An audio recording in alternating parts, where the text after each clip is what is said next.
L'honorable membre du conseil électoral en charge du littoral, le professeur Dorothée Ndjema, était en visite de travail à l'antenne communale Elekam de Mbanga ce 2 septembre 2020. L'objectif de la visite visait notamment à faire le point avec les différents acteurs du processus électoral installés en Mbanga en vue de la préparation des prochaines échéances au lendemain du double scrutin du 9 février dernier. Réunis dans la salle des actes de l'hôtel de ville de Mbanga autour de Madame le maire, Monsieur le sous-préfet et le chef d'antenne Elekam, les différents acteurs ont eu droit au déroulé de la mission du professeur Dorothée Ndjema ainsi que du chef d'antenne Elekam. Nous savons que vous êtes sur le terrain depuis le 24 et ceci va durer certainement jusqu'au 8 septembre. Les membres du conseil électoral ont décidé de faire un tour sur le terrain afin de s'enquérir de la clôture des opérations de révision des listes électorales pour le compte de l'année 2020. Nous passons ici tout le temps,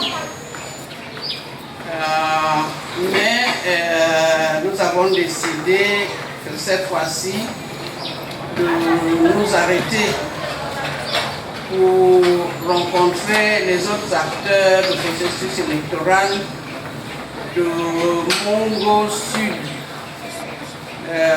ici à Mbanga. Révision des listes électorales, distribution des cartes électorales, résiliation et radiation sont là, entre autres, les activités menées par les membres de l'antenne communale après le double scrutin du 9 février dernier. Malgré le coronavirus qui a imposé de nouvelles habitudes, le travail abattu est remarquable, mais il faut continuer. Au thème des travaux, le professeur Dorothée Ndjema a livré ses impressions à l'endroit du staff de l'antenne communale de Mbanga ainsi qu'à l'ensemble des populations de Mbanga. Aux populations de Mbanga, en ce qui concerne les élections, qu'ils s'inscrivent quand la révision de 2021 va commencer en janvier, qu'ils se comportent en bon et patriotique citoyen, parce que le Cameroun nous appartient tous.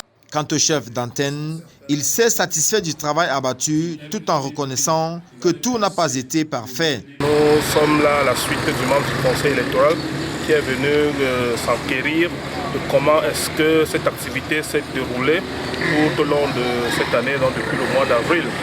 Nous pouvons dire qu'elles se sont bien déroulées, surtout parce que la participation active des partis politiques nous était acquise et que toutes les données ont régulièrement été validées. Certes, ce n'était pas le gros plein des potentiels électeurs, uniquement à cause de cette pandémie de la Covid-19 qui nous a obligés à nous cantonner dans nos locaux. Mais tout de même, le travail a été fait. Tout en attendant les prochaines échéances électorales qui interviendront bientôt, les uns et les autres sont appelés à aller récupérer leur carte d'électeur en vue d'exprimer librement leur devoir du citoyen.